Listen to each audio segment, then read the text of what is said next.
put things into like playlists or whatever. Right. But yeah, I saw that too. It would be, there's a handful of like internet projects that I've been thinking at some point over the holidays, maybe whenever it's a little bit slower, to try to sit down and mess around with that stuff and work on it a little bit with like either stuff we're doing here or like this thing we've got going on. Yeah. All right, we got it. Got it.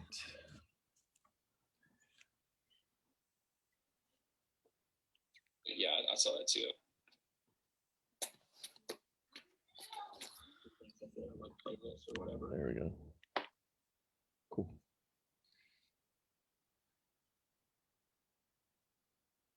We'll give everybody just a minute. Good. I was cooking over the stove lunch for the kids before we got on, and like I got a little something in my throat, so I'm gonna get a glass of water real quick. I'll be right back. What do you think? Hi everybody, if you're just showing up, Ben needed some water.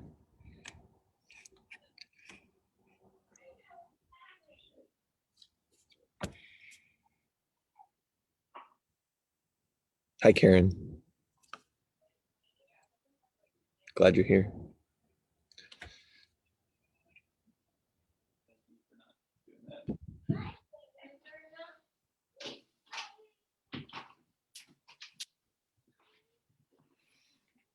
Turns out it was good timing. I went out there. Emily was either painting her own toenails or Judah's toenails, and Shay, every time Emily's doing that for her or for Judah, Shay gets in there and he's like, I want my toenails painted too. So fortunately, Emily's pretty committed to not indulging his wishes there. But yeah. It is a beautiful day, Laura and Charity. I don't know what the temperature is. I'd check it, but I have like all my devices doing that. It's warm out here. I came out here in my sweatshirt thinking that it'd be nice and kind of cool, but I did get rid of my sweatshirt, and now I'm sort of like having some trouble. So that's all right. Minnesota heat, the autumn Minnesota heat wave. All right, so we're ready to go. Sorry it took us a little while to get going here. We are going to be in Matthew chapter 6, verses 19 through 34. And we don't think we'll be able to cover all of that in its entirety, but we wanted to at least read it and set it up. Jesus has such a great section here on anxiety and worry, which is probably really timely right now for a lot of people. But in just a minute, I'll read that 19 through 34. Just remind you of a couple of things. We're studying the sermons of Jesus in Matthew. Most everything he's going to teach in these sermons has to do with the kingdom of heaven, God's rule in our lives and in our hearts, what Jesus wanted from those that he would be, the leader of. Here in the Sermon on the Mount specifically, we've looked at these ideas of the blessings or the blessedness and the Beatitudes, that there's a state of joyful contentment that people can have in the kingdom of God, no matter their circumstances, because of the character that they have, because of the attitudes that they have. And we've just been looking at all of that. So last time we talked about verses 1 through 18 here in chapter 6, and Jesus kept encouraging us not to practice our righteousness or our prayer life or our fasting in front of others to be seen. Otherwise, we have our reward. I think that actually has a lot to do with what we're about to read, and we'll connect that here in a second. But you have anything you want to say before I read? I guess just kind of furthering that, the last two major sections we've looked at, the one from chapter 5 we looked at, or a series of a few discussions, and then obviously the last one, 6, 1 to 18, are ways that people try to like fill up our lives, or we try to ground our lives, or we try to give our lives meaning or strength or whatever. And Jesus says, nope, can't do that. And that doesn't work anyways. You shouldn't be trying to do those, and they're wrong. But then you kind of get left with, okay, well, how am I supposed to order my life? How am I supposed to get through the stuff that I'm getting through? And I think that kind of leads into the stuff he's going to talk about that we'll start looking at today. Great. All right, verse 19 of chapter 6 in Matthew. Do not store up for yourselves treasures on earth, where moth and rust destroy and where thieves break in and steal. But store up for yourselves treasures in heaven, where neither moth nor rust destroys and where thieves do not break in or steal. For where your treasure is, there your heart will be also. The eye is the lamp of the body. So then, if your eye is clear, your whole body will be full of light. But if your eye is bad, your whole body will be full of darkness. So if the light that is in you is darkness, how great is the darkness? No one can serve two masters, for either he will hate the one and love the other, or he will be devoted to one and despise the other. You cannot serve God and wealth. For this reason, I say to you, do not be worried about your life as to what you will eat or what you will drink, nor for your body as to what you will put on. Is life not more than food, and the body more than clothing? Look at the birds of the sky, that they do not sow, nor reap, nor gather crops into barns, and yet your heavenly Father feeds them. Are you not much more important than they? And which of you, by worrying, can add a single day to his lifespan? And why are you worried about clothing? Notice how the lilies of the field grow. They do not labor, nor do they spin thread for cloth. Yet I say to you that not even Solomon in all his glory clothed himself like one of these. But if God so clothes the grass of the field, which is alive today and tomorrow is thrown into the furnace, will he not much more clothe you, you of little faith? Do not worry then, saying, what are we to eat, or what are we to drink, or what are we to wear for clothing? For the Gentiles eagerly seek all these things. For your heavenly Father knows that you need all these things. But seek first his kingdom and his righteousness, and all these things will be provided to you. So do not worry about tomorrow, for tomorrow will worry about itself. Each day has enough trouble of its own. So I'll tell you, getting this new updated New American Standard, this is the 2020 version, I realized how much of what I read I have memorized, because I was reading it and I was saying it the way I'm used to. And I was like, wait, that's not how that reads anymore. So you may have noticed some differences there. That's funny. I actually did notice there at the end. You kind of was there one at the very end of the thing? There's a couple in there that they changed some words and I thought I noticed a couple words you like stop on and then say it and stuff. So I didn't even realize that. Yeah.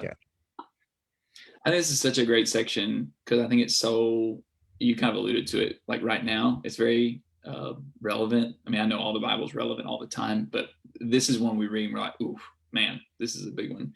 I feel like I meet a lot of people who have read this section, especially this section about anxiety and trying to cope with worry or anxiety or being fretful or whatever about their personal health, their family situation, their work situation, their economic situation, the politics, like right now, all that kind of stuff. It's interesting to me. I think 25 to 34 gets pretty well known or gets talked about. And I'm not sure if 19 through 24 is always connected with it or is always as near and dear to our hearts as the stuff in 25 to 34. But if I skip 19 through 24, then I'll never do 25 through 34. Overcoming anxiety and worry and all that stuff, it's impossible if I don't embrace the instructions Jesus gives in 19 through 24. So it's pretty crucial, I think. Yeah, very good. Actually, let's talk a little bit about that. So 19 through 24, where he's talking about not storing up treasures in heaven, not storing up treasures on earth, but treasures in heaven.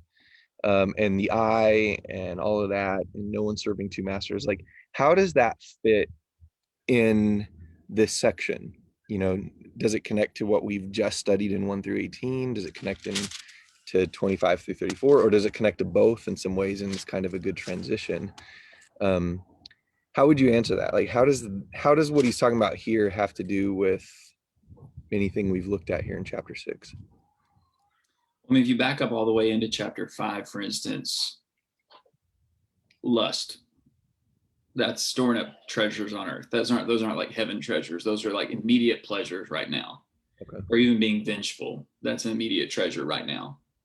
And then definitely the stuff at the beginning of chapter 6 is I get credit right now. I may not actually be very gracious and compassionate and kind to the poor, but if I do it and make sure I announce it before I do, then I'll get a lot of credit for it. So I'm storing up treasures. I mean, Jesus said that. That was kind of his repeated phrase. He kept on saying, where is it in verse, chapter 6 and verse 2 maybe, or 3? Yeah, verse 2. Truly I say to you, they have their reward in full. Verse 5, the people who pray in a way that get credit for it, they have their reward. So it's all about your rewards. And a lot of us can fall into that temptation of seeking rewards right now from either some sort of like carnal pleasure or social affirmation. And then of course here he kind of focuses in a little bit more on like monetary wealth, but any of those things are storing up treasures in heaven. So yeah, I mean, I think in some ways this is kind of a summary of one of the biggest dangers for people who are trying to follow Jesus is to forget that we can't be people who store up treasures on earth. Yeah, really good. I mean, normally I think when we look at this, we think in monetary terms, physical sort of materialism stuff. But I think one of the greatest challenges for me in my life hasn't necessarily been the pursuit of those things. Those things are far less valuable to me than I'd say what people think of me. Yeah. And so there's a greater temptation for me to store up the treasure of my popularity, the way people see me. Am I the cool Christian that the world thinks is cool because I align with their values? Like, do I get praise from my religious community because I do all and say all the right things? Like that's a treasure that people need to be careful about.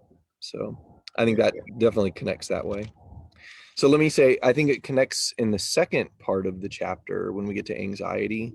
Go ahead and look at verse 25 for a minute. I've always been struck by the fact that it says, "For this reason, I say to you, do not be worried." Well, okay, what reason? Like, what's the reason that Jesus is going to say, don't be worried? And he goes right back to verse 24 about you can't serve two masters. By the way, it's important to notice he doesn't say you shouldn't serve two masters. He says you can't. Like, it's just not possible. I think sometimes we try to serve two, and Jesus' point is you can't serve two. Like, you're either going to be devoted to one and despise the other, you're going to love one. Like, your attention and your energy is only on the thing that it's on.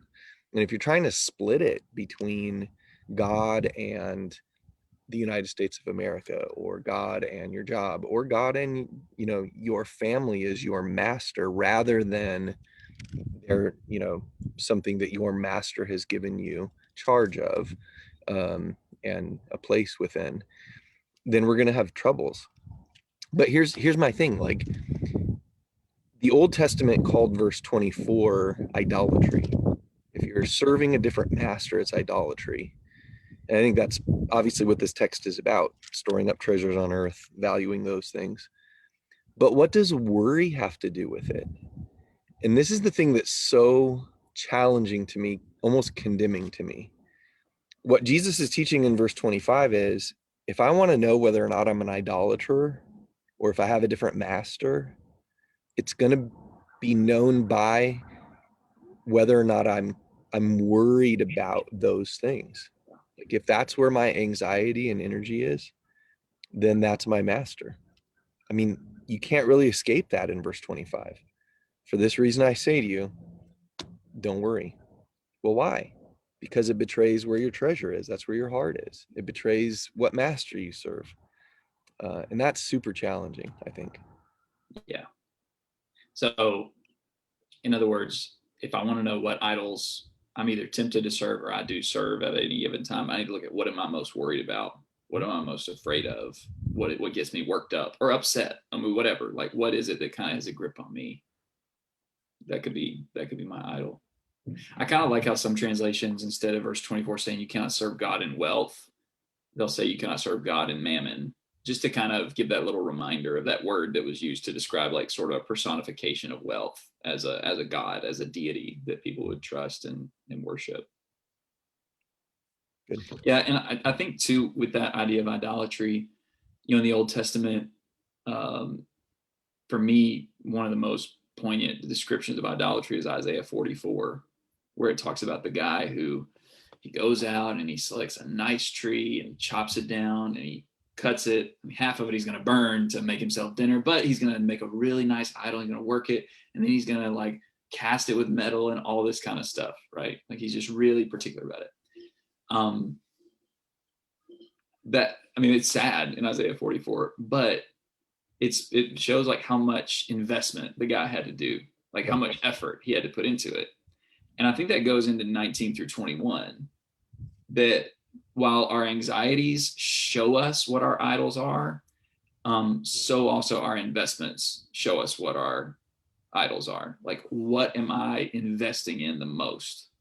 Yeah. And it's usually not necessarily bad things. I mean, money is not an inherently bad thing. All the stuff we mentioned, actually, it's not bad to be approved by other people. It's not bad to, have political and social welfare and security, in the broad sense. Those aren't bad. It's not bad to have a family, but like you were saying, I can let those things start dictating everything about my life. My bank account dictates all my behaviors. What my family, that dictates all my behaviors.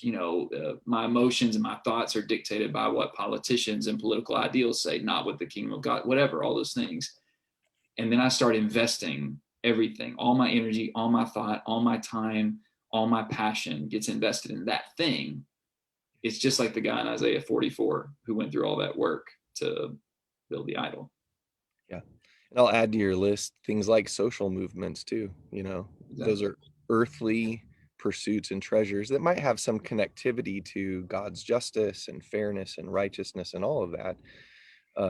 But if a Christian is so involved in only changing this world or changing this country or their neighborhood, if that's their only pursuit, then there's something misplaced, because that is just as temporary as anything else that moth and rust can destroy. So good. Yeah. So here's a question. How do we actually store up treasures in heaven? Like the storing up treasures on earth is more clear to me. It's like, okay, so these are things that time and corruption can actually like decay. This is kind of a side note. This is the first time Jesus really talks about what heaven's going to be like. And that's kind of cool. When he says, in heaven, there won't be moth, rust, or thieves. Like heaven's going to be a place where we don't have to worry about ill-intentioned people. They're just not going to be there. Um, and again, on whatever level, people who are thieves, not just of monetary things, but are harmful in any way, heaven's not going to be filled with things like that. Um, but the question is, how do we store up treasures in heaven? Like, what does that even mean? Yeah. I mean, for one, I think if we're just backtracking in the sermon, um, it means doing deeds of righteousness. Like, I'm not going to lie. I'm going to love my enemies. Um, in that way, I'm being perfected to be like my Father who is in heaven. Whenever I pray, my prayers aren't going to be to try to impress other people, but they're going to be appeals to God who is in heaven. Whenever I fast and do other acts of religious devotion, they're not going to be for like self-satisfaction or social approval, but to draw me closer to God. I mean, later on in the Gospel of Matthew, I think there's the one story to me that really speaks to this is the story of the rich young ruler. Whenever I read this section, I can't help but think about him, where Jesus literally told him, "Hey, in your case, your money really is your God." And Jesus didn't tell everybody this, but he did tell him, "You need to give it all away so that you'll have treasure in heaven, so you'll be committed to me." I mean, to me, it's whatever we need to do to invest in a closer relationship with God, to pursue him, to hunger and thirst for righteousness. Some cases, those investments are cutting out sinful activities or cutting out self-centered activities or dispositions I may have. In other ways, it's also acts of service to God, acts of worship to God, all the things we might think of, prayer, Bible study, all that kind of thing. It's also forgiveness. It's also compassion. It's also integrity in the workplace. All those things, I'm not going to get much credit for them here on earth, but they are a credit to me before God. Yeah. At least that's what's coming on to me. What do you think about that?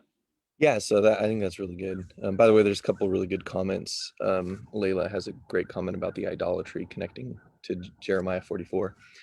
Laura mentioned Philippians 4:17, and I've always been struck by that text because when Paul is telling the Philippians, I'm sorry, hey, I want you to revive your financial concern for me. Like it's been good for you guys to support my ministry, but I'm not asking for the money because I need the money. He said, I'm seeking to uh, basically to add to your account. I want not my account to be fuller, but your account to be fuller.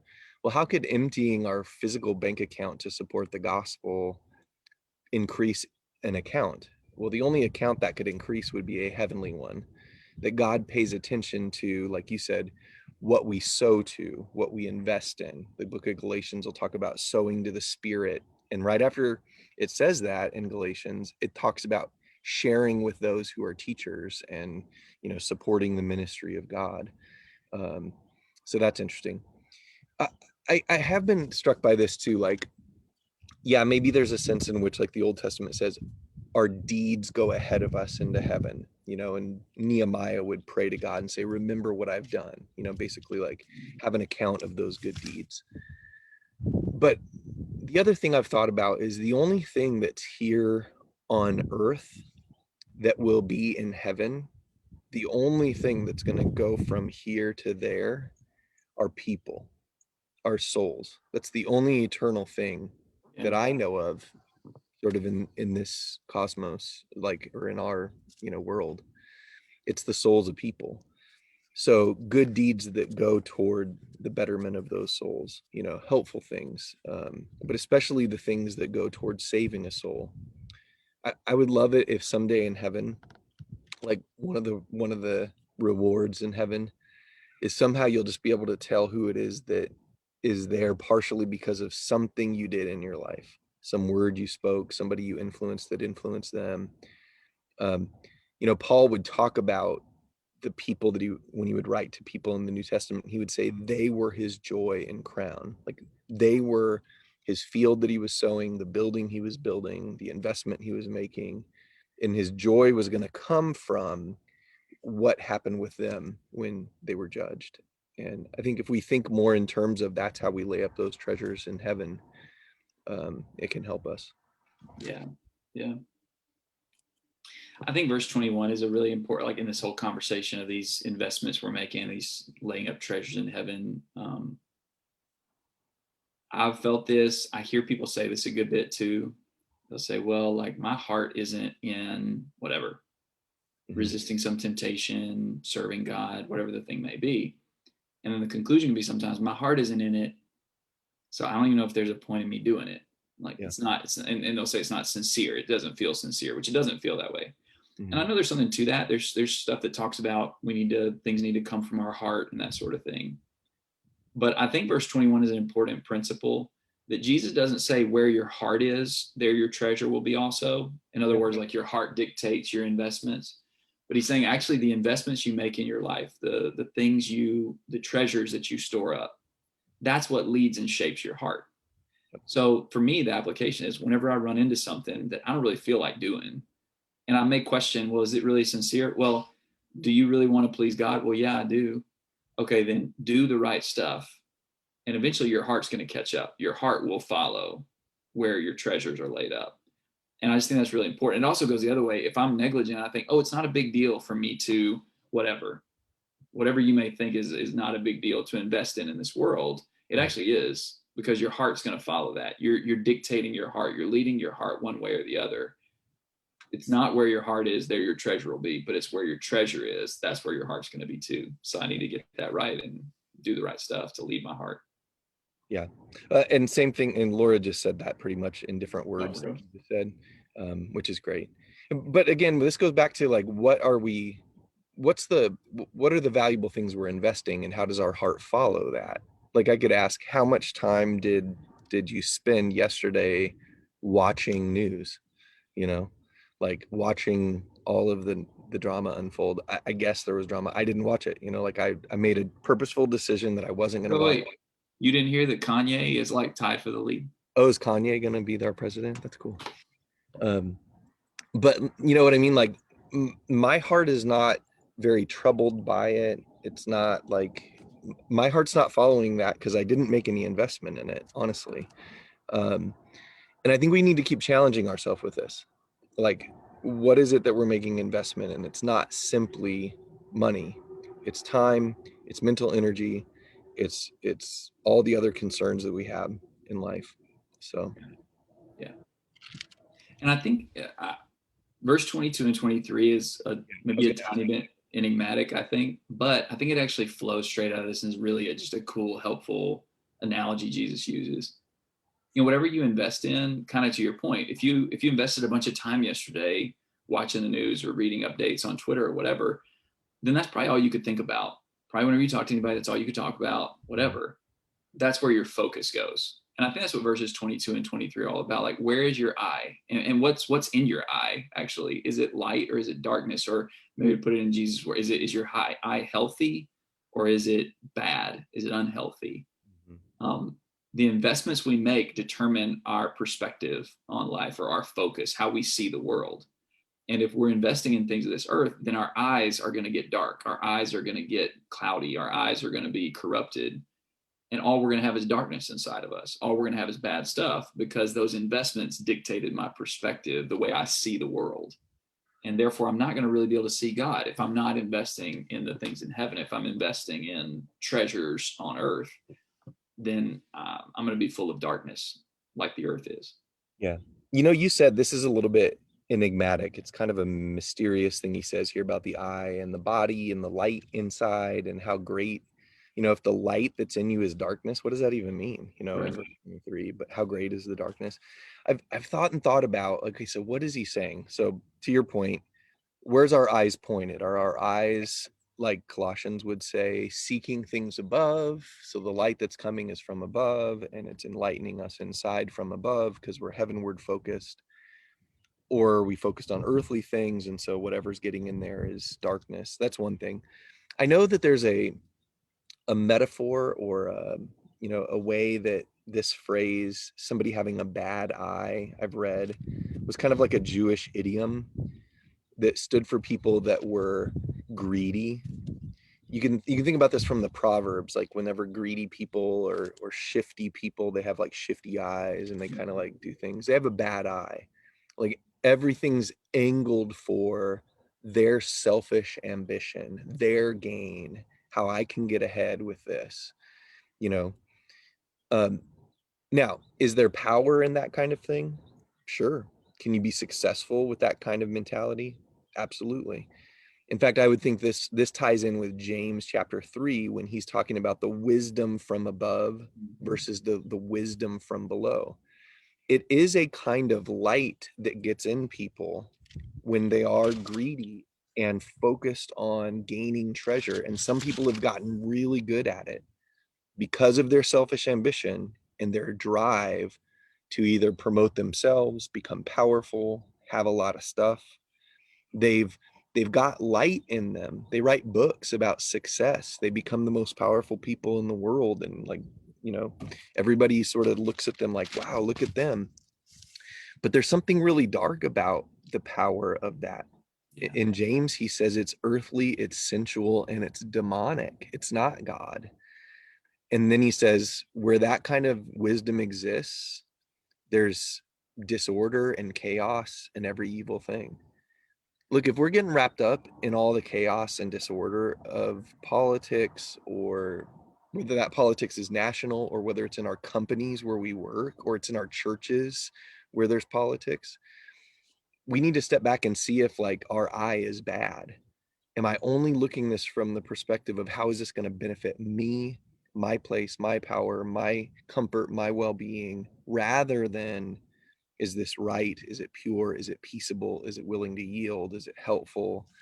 So I think that what Jesus is saying here really is, depending on how your eye is, it is going to determine whether or not there's a good kind of light in you, a good kind of enlightenment. You don't want to be enlightened with darkness, even though it's powerful.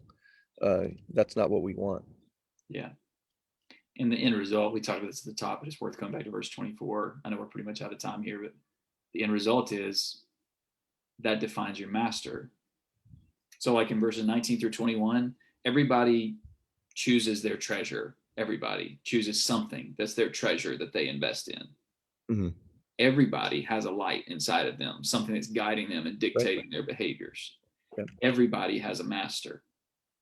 But his punchline in verse 24 is, you get to choose your master. And either your master can be God, who we've already seen and we're going to continue to see, especially as we spend some more time in 25 to 34. God is a master who's a gracious and kind and loving father. Wealth, we know, is not kind and gracious. It's a harsh master that either you're successful and you win, or you get crushed by. and eventually everybody gets crushed by. So choose the right treasure, choose the right light, choose the right master, so that your life will be meaningful and you won't get lost in all the stuff that's in the world. Yeah. Very good. Very good. Well, there's a lot more to say about this. Next time, we're going to focus on this stuff about anxiety. You know, I think we've connected it to, idolatry and where our, what we're really paying attention to in this life. But it's also such a great text, and we'll probably need it next Monday after the week that is going to go on in our country and with all the things. So No doubt. thanks for joining us, everybody. Thanks for all the good comments. We'll try to be back here Monday talking about the rest of chapter 6. Enjoy, y'all.